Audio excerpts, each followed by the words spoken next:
Yeah, sure. So we'll adjourn our chapter meeting there. Thank you all for being a part of that.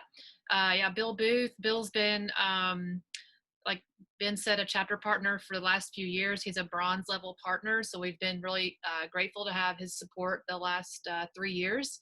And he's going to come on. We've gotten a little behind here, Bill. Sorry, about 10 minutes behind, but I'm sure you can probably get us caught up, and we'll try to still have everybody wrapped up around that 1:30 or 12:30 time frame, depending on which time zone you're in.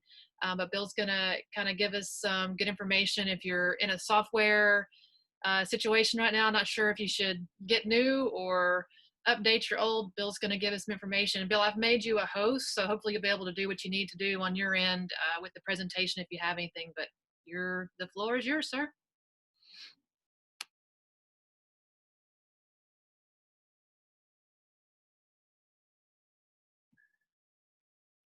Not sure we if can I hear. unmute my mic. Okay, there we go. Can you guys hear me?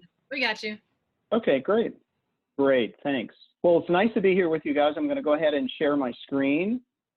And I'm hoping that everybody can see the screen says, let me get rid of this.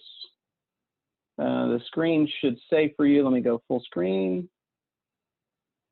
And so Dory, can you see software reengineering versus replacement? You can see that okay? Is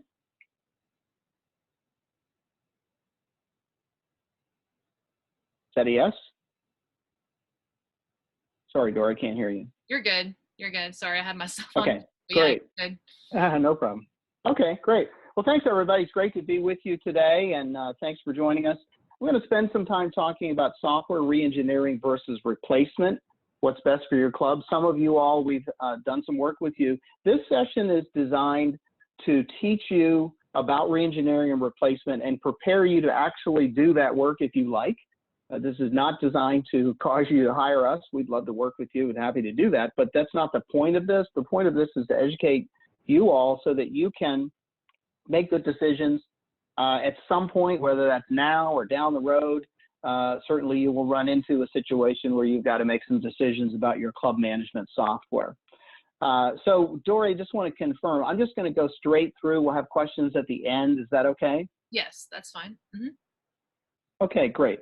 So let's get started. And one of the things I think is, we'll talk about what we're going to look at here. And one of the major factors in making decisions about new software or keeping what you have and improving it has to do with dissatisfaction, how valid it is, how serious it is, those kinds of things.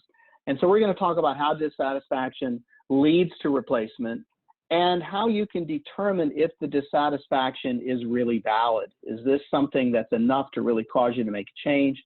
We're going to talk about the 4 analytical steps that are needed to determine if you really should replace your software, should you keep it and improve it, and then how to actually re-engineer your software. If you come to the decision that you're going to keep what you have and you're going to improve it, well, how does that actually work? What do you actually do?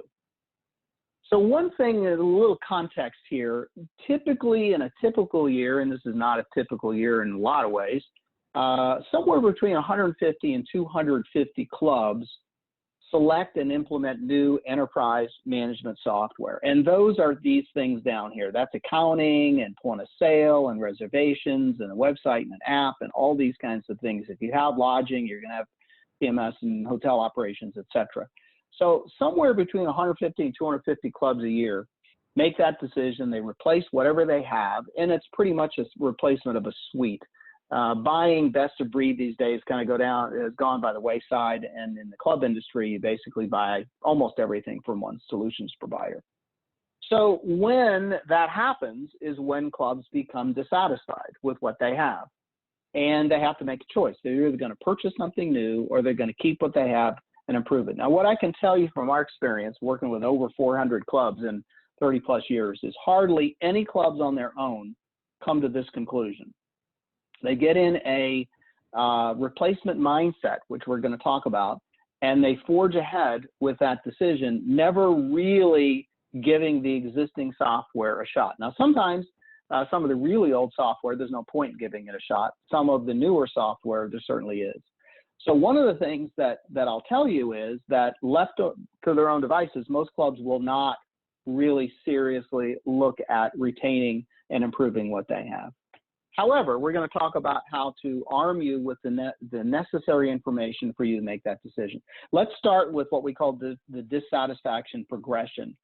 How do clubs get, and really any organization, get to the point where they want to replace their software? Well, first and foremost, there's frustration. Somewhere frustration is bubbling up, either from the departments, from management, from the board and committees, whatever it is, there's frustration that starts leading to people complaining. And that usually bubbles up to management at some point with more frustration, and eventually the organization becomes disenchanted with the software that they have. And disenchantment is what tips the scale. If you're just complaining and you're unhappy, but you're not disenchanted, you're probably going to keep what you have. Once you get to that disenchantment point, it's like, we got to make a change. This is too much. We got to do something. So that's when replacement happens. You get to disenchantment. But the question that you should be asking yourself is, what if that disenchantment is based on unrealistic expectations? What if we're expecting the systems to do something that no system can do for a club? Or what if it's related to issues or problems that could be easily resolved, but we just don't know how to do that? We're not aware that the existing software could solve those problems. Or what if the disenchantment is blown out of proportion compared to the actual issues or problems? What if this is being inflated or conflated with other issues? Or what if it's related to poor procedures that have nothing to do with the software? We're doing something that we did back in 1957, we're still doing it, and it doesn't make any sense. Or possibly it could be an excuse for lack of knowledge or just plain laziness. One thing I can tell you is very few clubs that have had a system for 5 years or longer have ever had any additional training from the vendor. Maybe they went to a user group, maybe they did a little seminar, but the lack of knowledge that most club staff have of the existing software is pretty substantial if they've had the software for a long time. It's just the way it works in the club industry. And if you combine all of this, what if all of these factors are being combined to create dissatisfaction, when really, if the club buys a new system, maybe it really wasn't needed at all? Maybe we could have re-engineered and improved what we had and avoided a lot of costs and a lot of disruption to the operation simply by getting more out of what we already have. So this is really the basis of the analysis that we're going to talk about. So where engineering enters is engineering is designed to make sure that wholesale change is actually needed. It might be 250 clubs a year buy new systems. Some percentage of those really needed them. I can tell you a large percentage probably didn't. It also assures that the contemplated change is cost effective. In some cases, it will prevent management from making a huge expensive mistake. We've been involved with some projects where the managers have said when it was over, oh my gosh, thank you so much. I'm glad that